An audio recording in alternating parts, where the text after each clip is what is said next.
Welcome to Forensic Friday, where we examine the intersection of true crime, psychology, and the heart of being human in the middle of it all.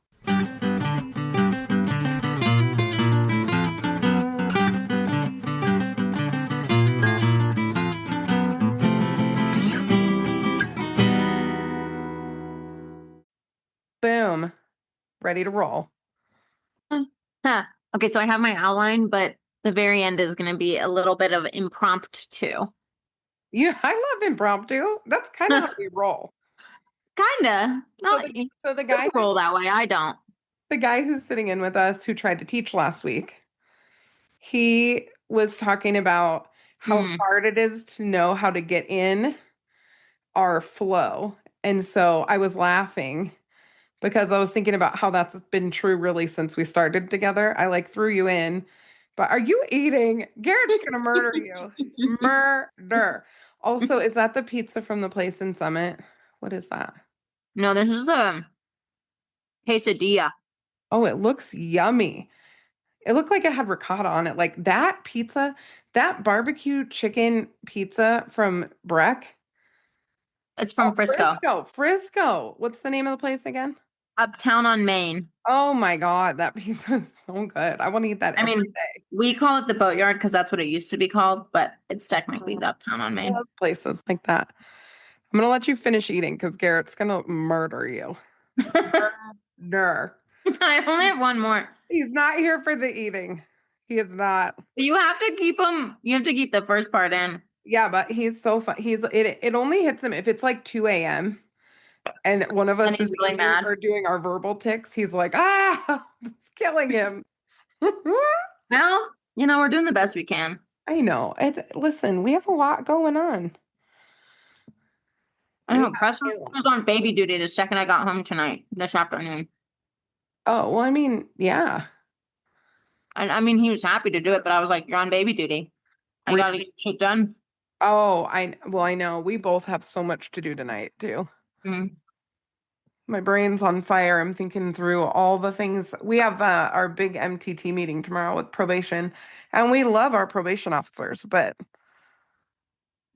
it's big. It's a big meeting. Mm-hmm. And we're staffing probably. Now it's like sideways. Her eating away from the mic. Gare, she really is trying.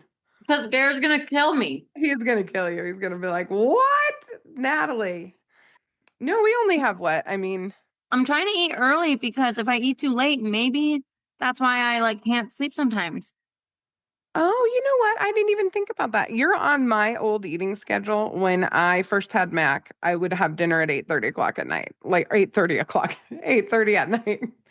Now I'm a little more regular in terms of when I eat because I don't know, Mac, we feed him too. I don't, when you have a baby, you just eat whenever because baby's not eating what you're eating. So it's just different. I'm trying really hard. I know you're doing fine. You're almost done. Just smash it in your face. I know. I was trying to decide what we should get for breakfast tomorrow for the MTT, but donuts just are the easiest because the coffee's good. Yeah. And it's affordable. If we get something else, it's like then we can't really get a box of coffee and then you know, Mm-hmm. I need to teach you what you're But it is impressive how expensive Dunkin' is. I know. It's not terrible though. If you see how much other stuff is, like when I do a Starbucks order for our whole team, it's pretty wild. Oh, I owe the center $7 because I ordered lunch the other day and I had a gift card that I used most of it, Yeah. but it went automatically to the MasterCard on my DoorDash and I was like, shit. Oh, So I owe them I 7. am going to get you a credit card, but then you're going to have to do expense reports, which are the bane of my existence. I hate them so much.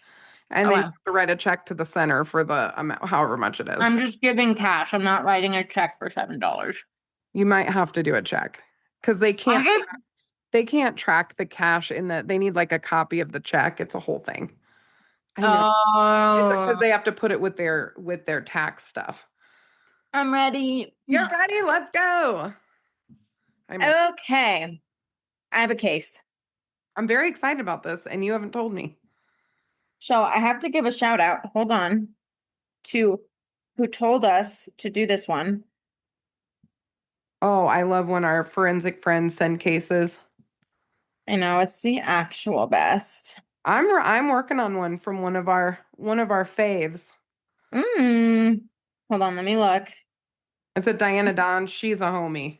No, but we love her. We love her. She's always in our stuff. Okay, it was Marissa.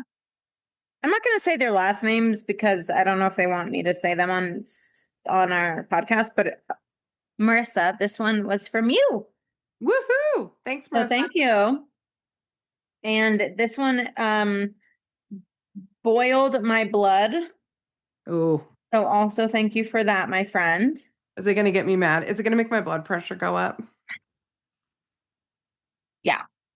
Should I take an extra pill? That's what I should be asking. As we get older, like, Janine, do you need an extra little something, an extra 5 milligrams? Maybe. Mm. Maybe. We're going to get worked up at CrimeCon. I already know. We were going over our schedules together. I'm just dying over it. Yeah. CrimeCon's going to be awesome. This case made me mad. And here we are. I'm ready. Okay. When I first started looking into this case, the first question I asked myself was, what was I doing in October of 2012?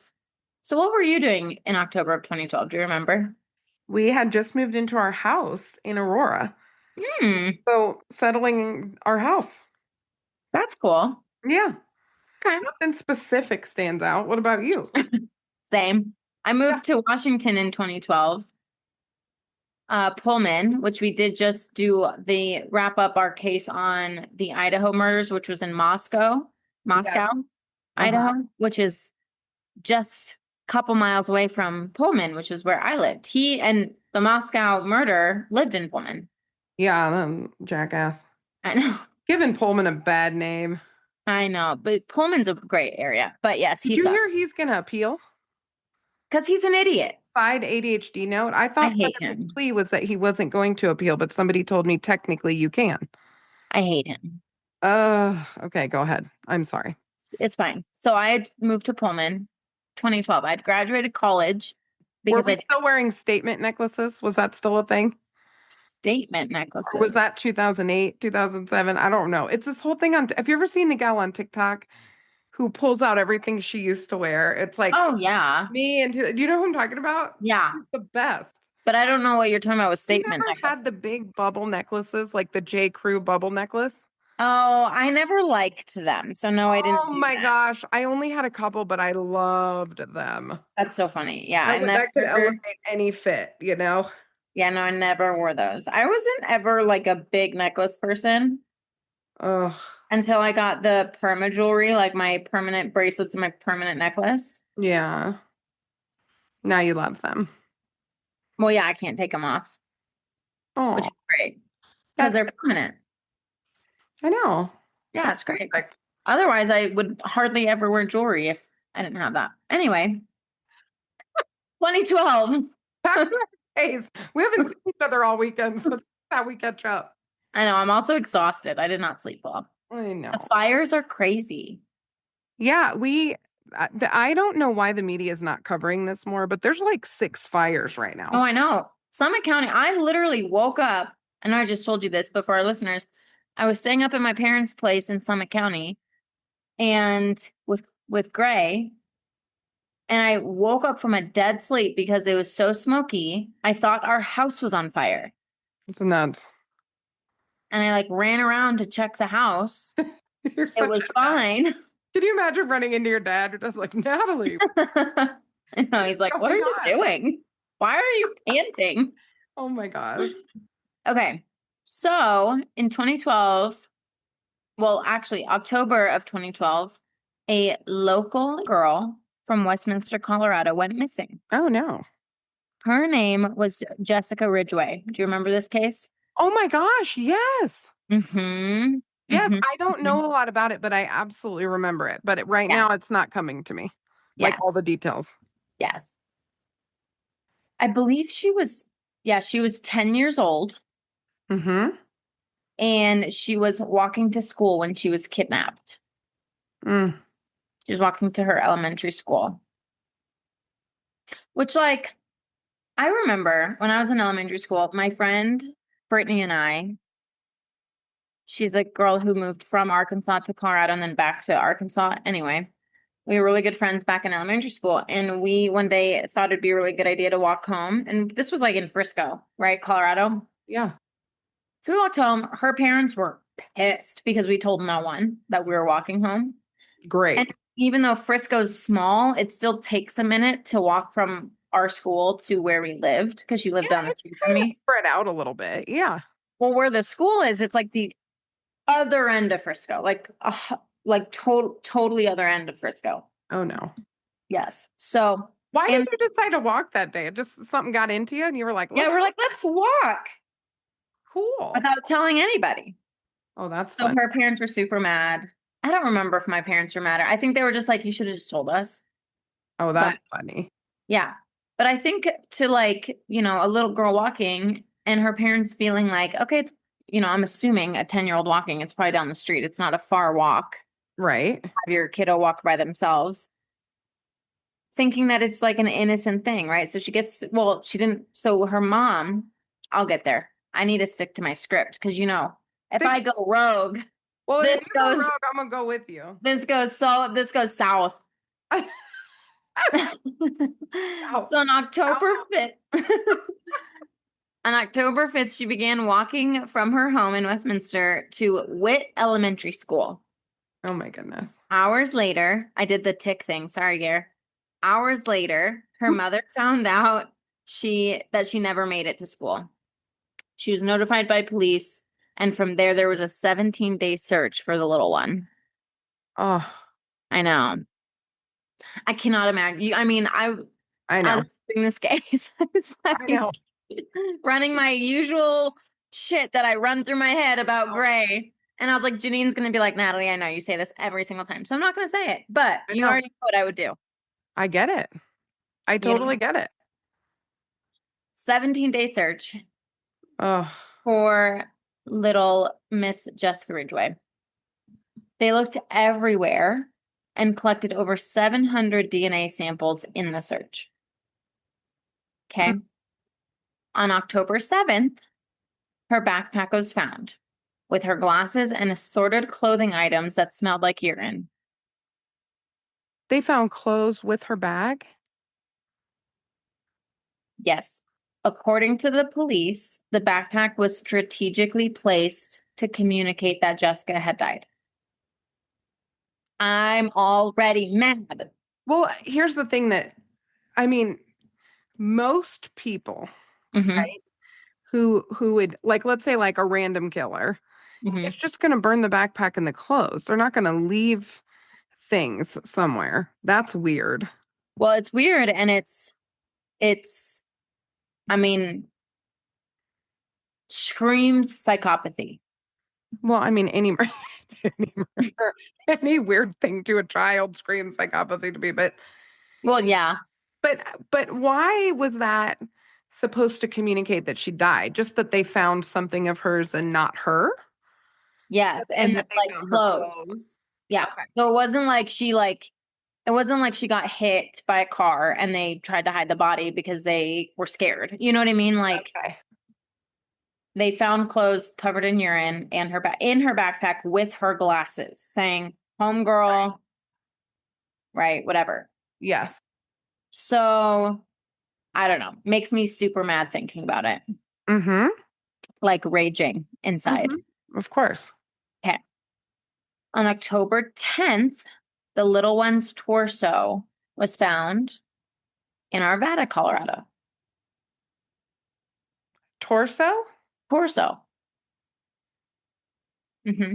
Yeah. I'm not getting into any more details about that. There's not a ton more that I looked up, but I didn't even look it up. I just read one thing and I was like, I don't need to look up more. No, it's not worth talking about. We don't need to go into the gruesome crap of this because it's insane. It's already insane. So they found her torso in Arvada. That was 9 miles away from her home in Westminster. Again, the police said this was a strategic placement, which is just, I don't know. I just think that's weird. What do you think about that? Well, that's still throwing me a little bit. I mean, I understand leaving something behind could be quote unquote strategic, but why was the place strategic for the bag or the torso? I don't know if it's the place. I think it's just how it was left. How the bag Was it was just left. left in the open? In a sense? Yes. Okay. Yes. Okay. Yes. Like easy. They found it very easily when it was placed because remember, they searched for a long time for all this stuff. For Mm-hmm. any clues. They couldn't find any clues. And then all of a sudden a backpack shows up and then all of a sudden part of her body shows up. Okay. Right. So Yeah, that's what they're saying. I get that. Okay. So now we get into who did it. Mm. Any It's gotta thoughts? be somebody she knows. Okay. Why do you think that? Well, it's either a serial killer who's Mm-hmm. like really enjoying this process, right? Mm-hmm. Or somebody she knows who's Mm-hmm. doing it for some other reason. I don't know yet. Yeah. But it's just weird. Like if you're gonna get rid of a body Right. or get rid of the bag or whatever, like there's not a whole lot of reasons to keep stuff around unless you're trying to send some kind of message. Well, I don't really think this individual was either. He for sure was not someone they knew. And based on what I know, they had not killed anyone yet. Hmm. This was his first. I was actually pretty surprised at who the perpetrator was. He was a 17-year-old boy, Mm. 17 at the time, Okay. and his name is Austin Sigg. Mm. Mhm. I was shocked. I was actually pretty surprised that he was a young, like a teenager. Well, we don't know many teenagers who do this kind of stuff. Like you run into it, and I mean, you see it with school shooters and stuff. Right. Was it a neighbor? Mhm. No, just a random 17-year-old kid. Yep. Yep. Yeah. So he was attending Arapahoe Community College. This is so weird. He was attending Arapahoe Community College at the time, and he was studying mortuary science. Oh, crap. I know. If anyone ever told me that, like legit, if I ever met someone, they told me that, I'd be like, oh, bye. I feel bad about that because We actually are not friends. there's like some schooling that goes into that. And there's a lot of families that this is their family business. So I feel bad saying this because I know there are plenty of good people, I'm sure, who are morticians. You're just no friend of mine. Same. So if you're a kind-hearted mortician, please respond and we will retract our statements. But I gotta say, And please it's tell a us weird thing to why. Like, what's the interest? That's what I'm I would love to know. so curious about. So, if anyone is a how do you say it? Mortician? Mortician. If you're a mortician and you just love the work, Yeah, please tell us why. please message us and we will have you on the podcast. Yeah, I would do that. We would have you on the podcast with a lot of questions. Yeah. I mean, I might vet some of them first. For sure. For sure. We're not going to have just anyone on here, but I do a screen or phone call first, just yeah, like a Zoom questions. call before we record. Maybe not even Zoom, maybe just the phone. Okay. Whatever you think. We want to know what the vibe is first. I want to check out the vibe first. You think they're going to come through the screen? Nope, I don't know, but I've had enough jump scares in my career. Like my whole job is scary, so yeah. All right. We might do a phone call first. That's fine. Yeah. I mean, I would kind of, I don't know. I'd be That's very for the dark triad before we start talking about your career. sure. Ever started fires? What was your childhood like? Oh my gosh. Oh, I wouldn't be doing therapy. Wow. This is strictly informational. Yes, this will not be a therapy session. No, we're going to give you referrals for that, which you probably do need if you're a mortician. I'm just saying. Correct. I'm saying correctly. Correct. And yes. And yes. Okay. Moving on. Yep. So I think it's weird that he's obviously going to school for mortician. Oh my gosh. That's a hard one for me. So before he attacked or kidnapped and attacked Jessica Ridgeway, he had attempted to attack a female jogger. I'm going to come back to that. Oh. Okay. Okay. What was interesting was the investigators found out that he was addicted to pornography at the age of 12 and tried to get therapy for this, but it did not help, like, at all. Very unsuccessful. What was the presenting problem? So tried to get therapy for this being what? For looking at child pornography. Got it. Yeah. So we had a 17-year-old looking at child porn. Yes, but when he was at the age of 12, he got therapy for looking at other child pornography. Oh, well, he had Does that early, make sense? but yeah, he had early exposure too then. Yes, absolutely. Which is weird because if they take him into therapy, I wonder if they looked at all of his, immediate family members to see where he might have Gotten been this from. exposed or friend, something like that. Yeah, I don't know. I didn't go into that deep of a look into him because I don't like him. Oh, well, that will screw a kid up faster than anything. It's that Yes. really early exposure to porn. Yes. Yes. Especially the type of porn he was looking at. Yeah. Law enforcement found media on his phone that included scenes of human dismemberment, sexual bondage, and rape. Oh, geez. Sigg, it's not Siggs. Sigg said in his own testimony that his porn addiction had increasingly gotten more violent as the years went on. Which we both know happens. Oh, for sure. Right? It's like any other addiction. Mm-hmm. Also, his legal team had said that that doctors had reported his addiction was unmanageable without their help, but that his parents were not very responsive to getting him help and would yell. It actually says, quote, scream and shame him. Oh. Which is interesting because I'm going to say something else about his mom that contradicts that a little bit. Okay. But here we go. In another interview, his brother made a comment at one point saying that Sigg had told him, right? Austin had told his brother that his classes he was taking at the community college were essentially showing him how to commit murder and get away with it, which clearly did not work for him because he did not get away with it. Thank God. Well, yeah, but What? was him leaving the backpack and exposing the torso part of his master plan? I mean, yeah, that's what the police think. I don't think they are taught that in his community college classes. That's what I was gonna say. It's like, where did he learn that? Yeah, I don't think his community college classes taught him that. But he said day 5. he said that his classes, right? Yeah, exactly. But he said his classes were teaching him how to get away with it. Okay. Yeah. Was this the community college right by where we went to grad school? Yeah, it's Arapahoe. Oh, Mm-hmm. place looks like a prison. It does. Sorry, not sorry. It's defamation. Allegedly.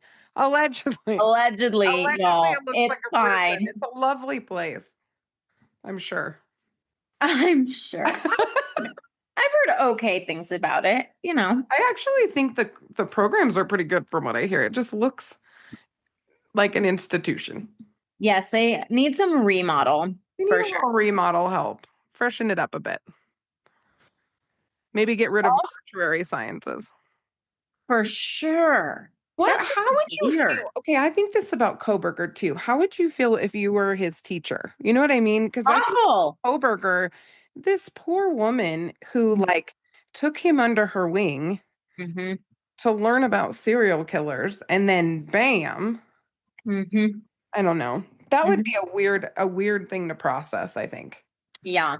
Well, yeah, and I think with this dude, for him to say my classes are teaching me this, I would go look back at my curriculum and figure out what I'm teaching. That would get misconstrued, if anything. I mean, also he's just not right in the head, obviously. Well, I was gonna say, do we have a diagnosis? Do we have anything like that? No. Because then I think psychosis or something too. Well, later on, a psychologist does say something, which I'll get to. Okay. Yeah. I'm getting ahead of you. It's okay. Also, what's weird, so I said I'm going to contradict myself with the parents. His mother would joke about her son's fascination with human dismemberment and said, like this article that I read said, she would help him practice restraining someone with zip ties. Oh, geez. So, on one hand, mom and parents, it says parents, not just mom and dad, but parents would scream and shame him, but then also mom would help him and joke about his fascination with the stuff. Very confusing in my brain. Mm. How do you think he got caught? I mean, DNA? No. So he got caught because of the woman he had tried to kidnap, Oh, the jogger. the jogger. She came to the police. Well, she got away from him and called the police. So that's how they tied him to Jessica Ridgeway.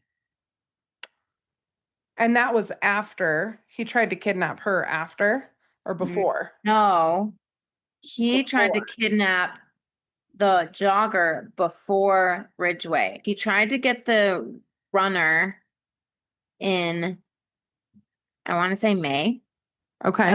of 2012, and then he kidnapped Ridgeway in October. So it was before. So she came forward just on the off chance that he was connected? I didn't say how they connected him, but it just said that she contacted police and they were able to connect her experience to Ridgeway. But I'm thinking, why was she prompted after Ridgeway? I don't know. I don't know if she reported it before or after. Oh, okay. I Okay. think they just connected the dots. Got after. it. Got it.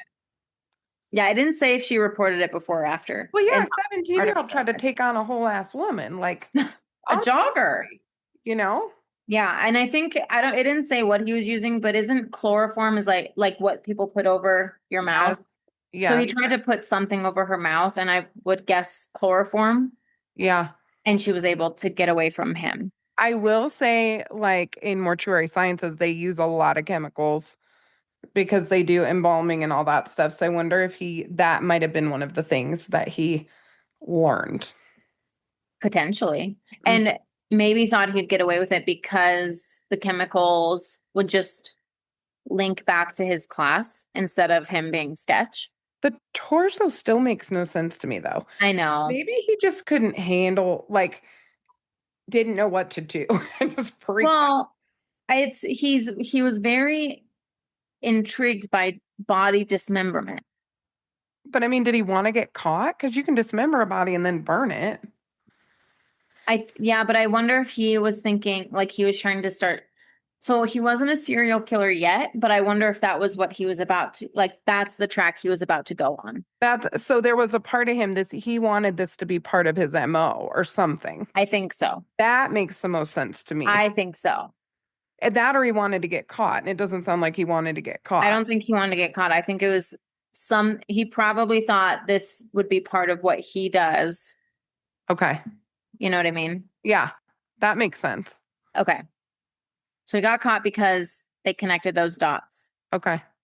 In the pretrial, the prosecution originally intended to present the death penalty.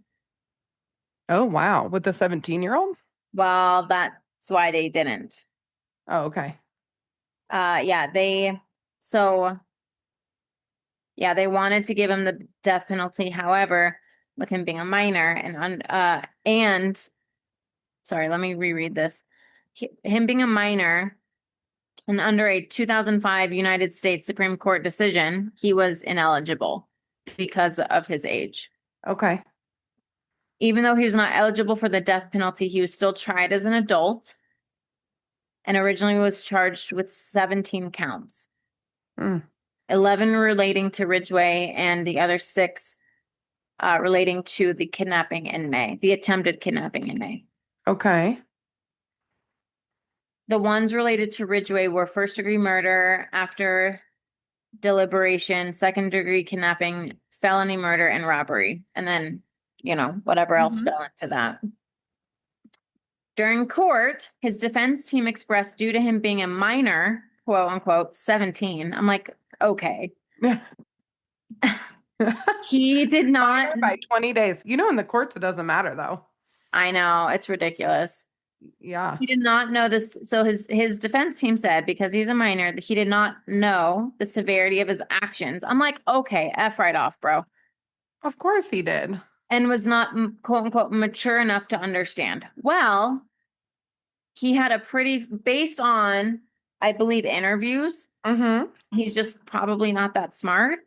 It was obvious that he had a well planned out plan to try to kidnap someone, which was when he attempted to kidnap that runner.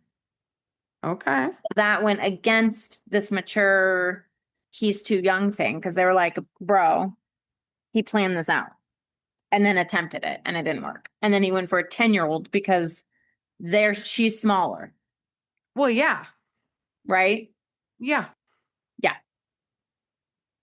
Yeah. Makes me She mad. probably I was kicked like, his ass a little bit. I mean, seriously. hopefully. I don't know, man. If someone comes from behind your little girl with chloroform, you're screwed. That's true. I know. The vulnerable. He tried to go for a runner. She beat him. She didn't beat him up, but she got away. So he went for a more vulnerable target, which is awful. It's all awful. Hmm. I hate that. I know. On October 1st in 2013, he confessed to his legal counsel and pled guilty to 15 charges. He was sentenced to life in prison, but was eligible for parole after 40 years, which is nuts to me. Hmm. However, Judge Stephen Munsinger ordered that he serve an additional 86 years once he became eligible for parole. His legal team tried to fight it, but the judge said this case cries out for a life sentence. Okay. So thank goodness. So the judge kind of overruled there a little bit. Well, yeah, the judge said, okay, well, because of your age and blah, blah, blah, you'll be eligible for parole. Psych. We're actually going to add these years when you are eligible, so you can't ever get out. That is good because he would have done this again. Oh, 100%. Because I get the anger. I also know, I mean, here's a kid, something wrong with them, Yes. exposed to child porn, doesn't excuse any of it.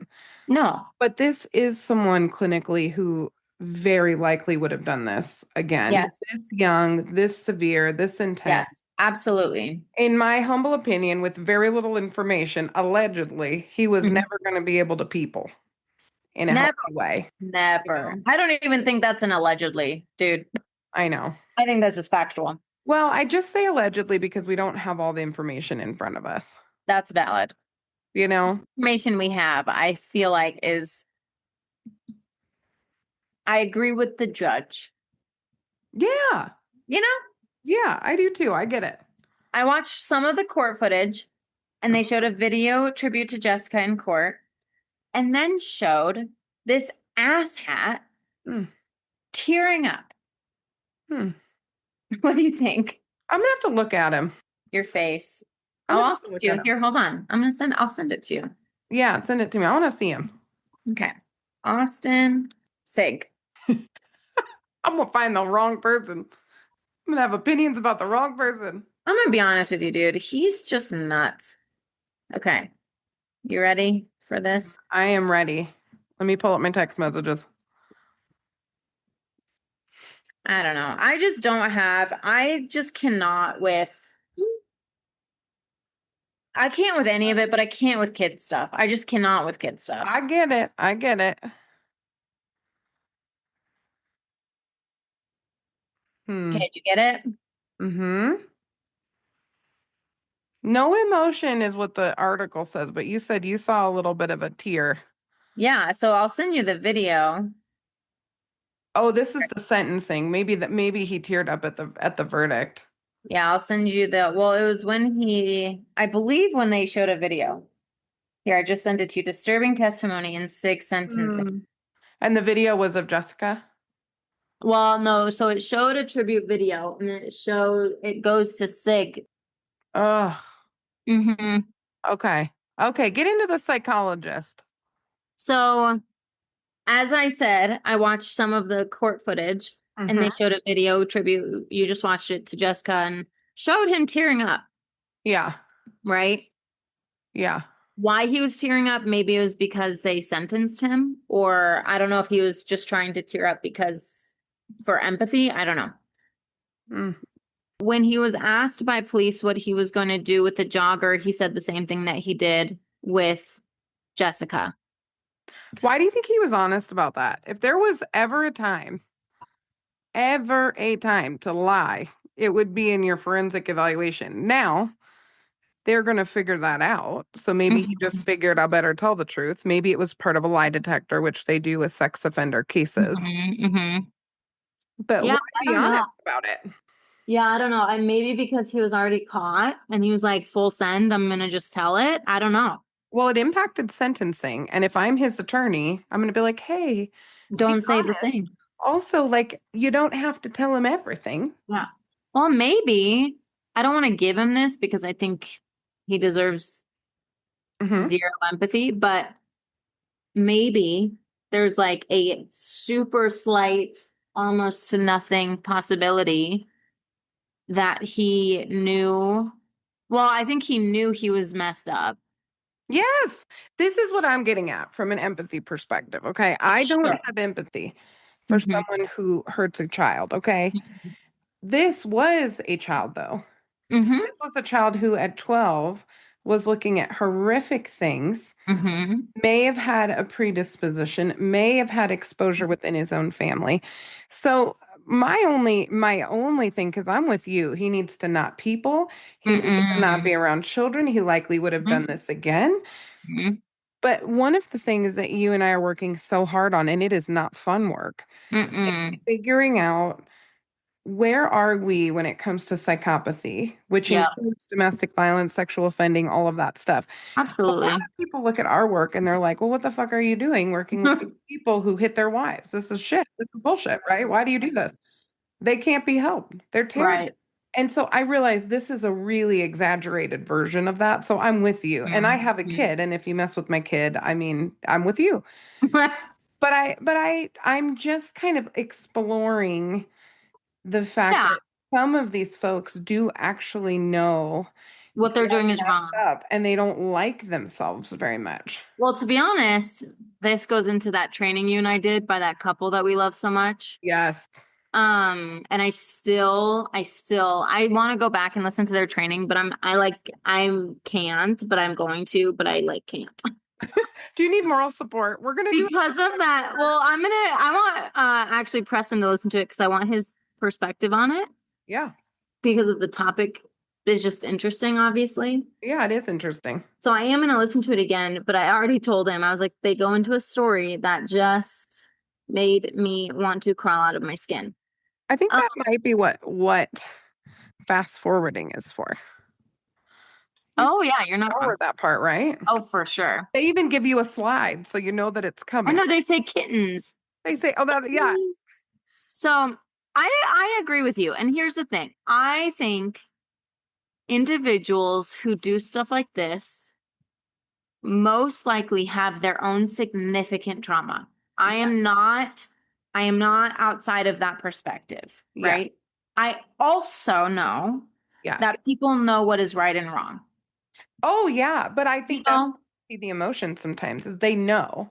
Yes. They do some, not all, but Yeah. some do actually know. And if you have a compulsive brain Mm-hmm. that has been trained and wired for Mhm. this thing, and when you think about brutal child pornography, Mm-hmm. his brain is escalating from Mhm. 12 into worse and worse and worse stuff. It is only a matter of time in many of these cases before they act out in some way. Mm-hmm. Whether that's indecent exposure, they're going to do something because Yep. that's the next step. Yep. And he was not, without extensive therapy, going to have a normal sex life. So you got all these Yeah. hormones. And it could be that him going after the jogger, not defense. We have to put on the weird upside down, like in the No, street, I know. right?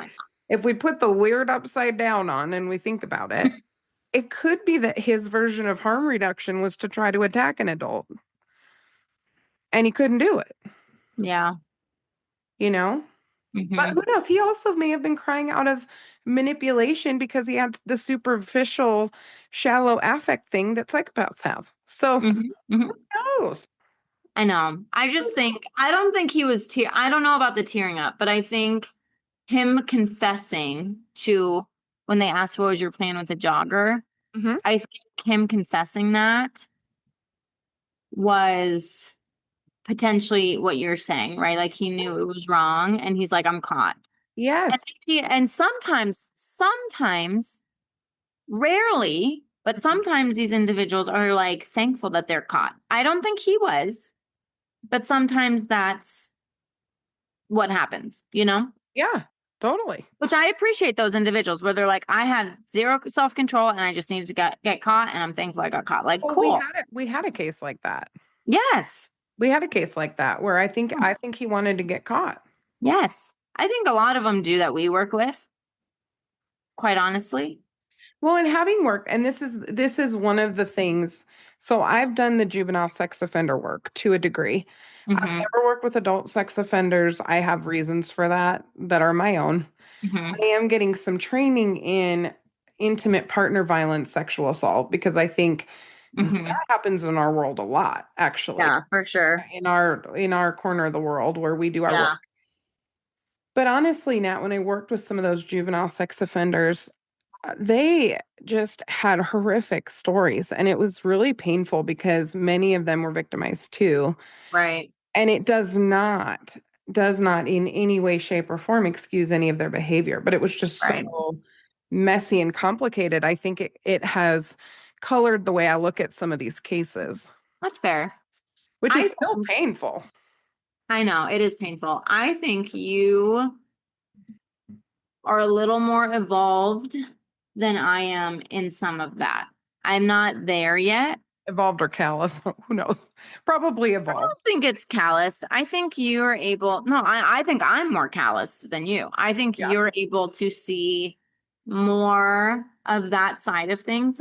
I can see it, but I can't sit there because then my brain just goes back to absolutely fucking not. You know what I mean? Well, and I think one of the things as you learn more as an evaluator and get Hmm. this training, Hmm. like a different part of your brain that clicks in. So it's not like I'm going to ever be okay with it. And it's not Right. like I would No, ever manage it within my own little community.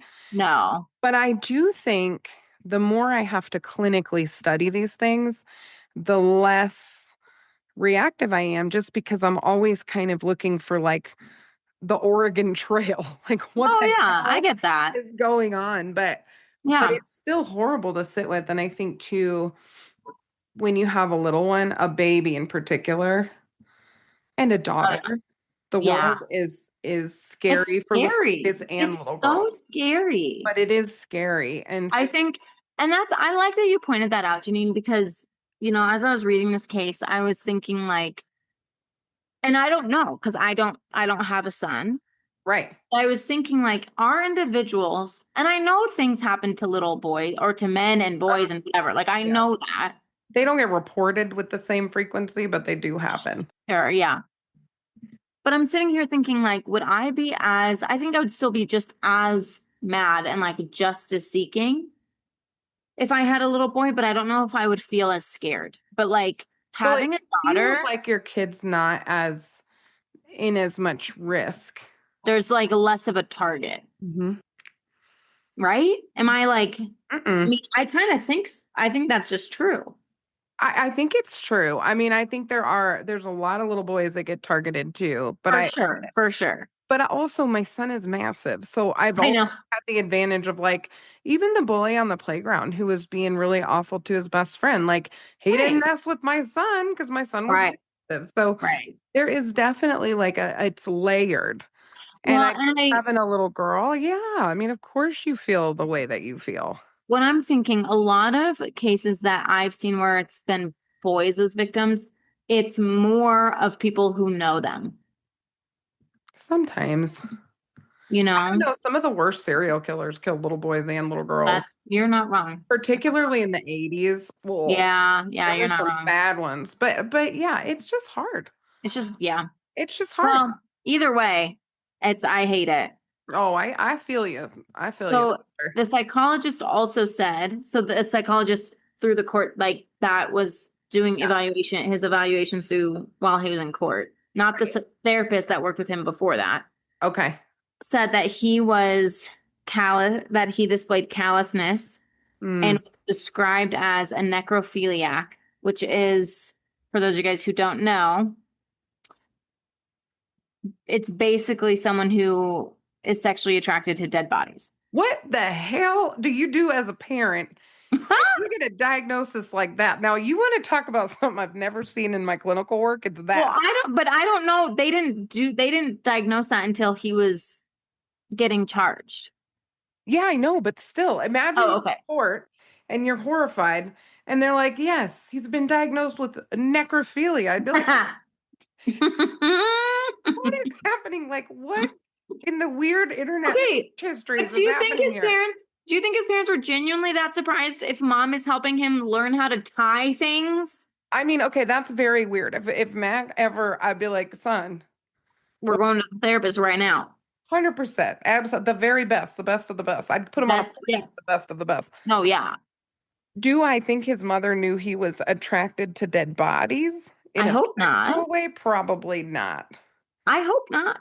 But But then I don't you add in the mortuary shit and it's weird. It is weird. You're not wrong. Like if I'm his mom and I'm like, why do you want to tie things down? And then you're studying this. Like, what is wrong with you? Yeah, yeah. It's giving Fox Hollow, where the Mm, bones, you just come back with a random human skull, and it's like, yeah, that was from weird. Grandpa. It's in the garage. It's like Weird. weird. Yes, Weird. I'm with you. That's weird. So, what are your thoughts on the case? I mean, we kind of already got into a lot of it, but Yeah, I have so many thoughts. It's so many thoughts. Here's all I really remembered about this case was when they were searching for her, mm-hmm, just the desperate attempt to find her. mm-hmm, It was a real reminder of the 80s and the early 90s when there was this real stranger danger yeah, thing happening. And I didn't have a kid yet. You didn't have a kid yet. Those things hit mm-hmm, different when you have a kid. But yeah, I just remember being really sad. And I remember feeling probably naively like they were going to find her. The first couple days, I really thought they might find her somewhere. yeah, I don't know why I thought that, but I did. yeah. And then the longer I went, I didn't remember them finding the torso or the backpack. I think I remember the backpack. Maybe I I remember feel like I remember the backpack. that they found clothes in the backpack. Yeah, Weirdly, though, I still think at that point in my life, I even then thought maybe that was hopeful. Like maybe she was somewhere. yeah, Like her stuff, maybe that didn't mean she was dead because somebody put the clothes in the backpack and didn't like right, burn it or throw it away. right. But it's just sad. It's a sad case. And I Mhm. walked to school as an elementary kid. I walked I to know. school in a suburb of Chicago, and it was everybody did. There were Yeah, all the kids were walking at the same time. yeah. Me and my brother would walk, and I mean, it wasn't that big of a deal. And I walked to school a bit when we moved to Colorado too.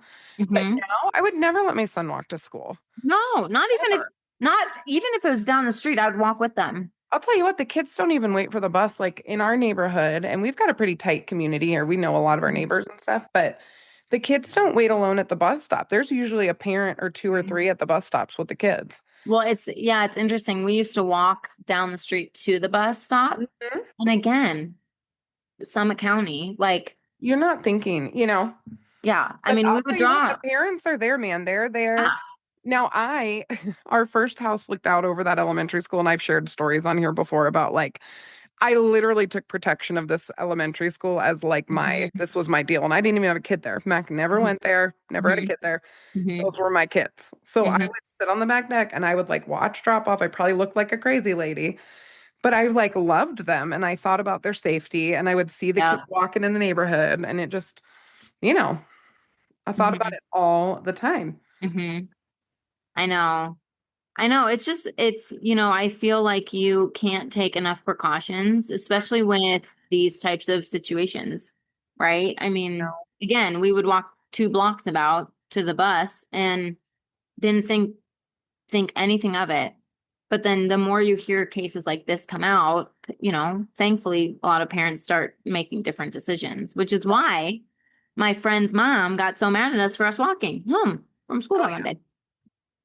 I mean, that was like in the I think that was in the late 90s early 2000s when we did that. Anyway, no, late 90s. Anyway. Wild case. I know. For me, the empathy piece of this, and I appreciate your perspective on the perpetrator. The empathy piece for me is, her family, and they had made a comment at the end of their victim impact statement, right? Saying that she was now safe, that she can't ever be harmed. So they have, had their own level of faith that I think will help them, and hopefully will continue to help them get through. Oh yeah. And I think it's just a super sad case. But I appreciate what you brought about the perpetrator, because I think it's important to think through that stuff. I just have a much harder time when it involves kids. I just can't do it. Well, and you're not alone. You're the majority. Yeah. It's just one of the things that makes our job really weird. It is. Yep. But somebody's got to do it, kind of. Yeah. And truthfully, this is why I would never, I say this now, okay? I can't say never say never, but why I do not think I'll ever do SO work, sex offender work. The truth is we do. I know. We don't work with sex offenders who abuse children. Right. That's what I could not do. That we know of. I know. I know, dude. I'm telling you, this is the weird thing about forensic work. She's looking at me like, she's gonna murder me. It's like, that there's an episode. I haven't slept this weekend. I don't need another reason to not sleep. This is like driving next to the river. We're just not going there. We're not going to do it. But really, I mean, it's just one of those things where it's around more than you think it is. I know. And here's the thing. I think about that sometimes with our groups, and then I sit there and think, I have to look at what's right in front of me. Yes. Right. And give the best therapy I can. Yes. That also encourages, But let me tell you when you can be sassy. Okay. Here's when you can be sassy. You drop your kid off for soccer practice, and they're a little 5-year-old kid, and they're so cute, and they're walking along at soccer practice, and you look that coach in the eyeballs and you say, "That's my kid. Nice to meet you." And then they know that you're going to beat their ass if anything happens to your kid, and your head's up, and you're looking them right in the eye, and statistically that they could make or break your child's childhood, and you make sure that they know that Oh, for sure. That's actually how you keep your kids safe, right? Yeah. You go meet your kids' friends' parents, and you go do the same damn thing. You go shake their hand. Hi. My name's Janine. Tell me why he should be at your house, John. Oh, 100%. That is really how you can. Dude, I'm going to be honest. I don't know if I say this and people are going to be like, Natalie, don't be that way.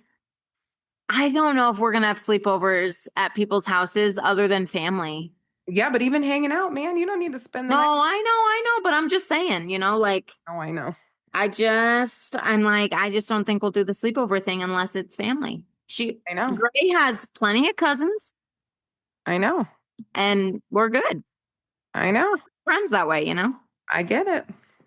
So, well, good. Anyway, thank you for bringing up a local one. I had forgotten this one.